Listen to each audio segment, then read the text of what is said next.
The Thunder finally gets a break. The Oklahoma City Thunder is 30-21 and on a 6-game winning streak. Can I get a do-over on my preseason projections? I'm Mike Sherman. And John, there's no do-overs, but we're going to reassess. That's what we'll call it. From the Opubco Studios in Oklahoma City, you're watching the Press Row, and we're reevaluating and reassessing the upside for a certain NBA team called the Thunder.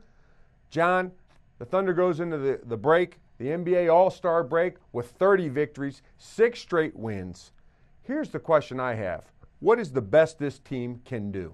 Well, if you double it, and it's a little past halfway mark, but if you double it, let's say they get to 14 or 15 games over 500, that's playoff good. And we were talking before we started this deal. You can't think of 8 teams that are better than the Thunder in the West. I couldn't. And I'm starting to think the teams that I thought were a lot better, teams like Utah and Houston, I don't see it. And I see those teams also breaking up their act a little bit. Listen, John, the Thunder right now, the way they're playing with Durant getting the points when he wants them, he's rebounding. Westbrook, except for last night, is having a good game.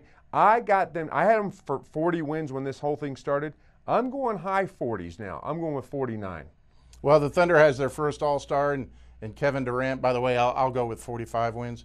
And the Hornets days are long gone. We're all about the Thunder. And now we learned today that Russell Westbrook will join Durant on the national team for the U.S. Olympics.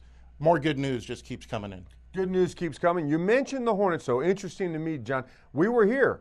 The Hornets were the talk of the town.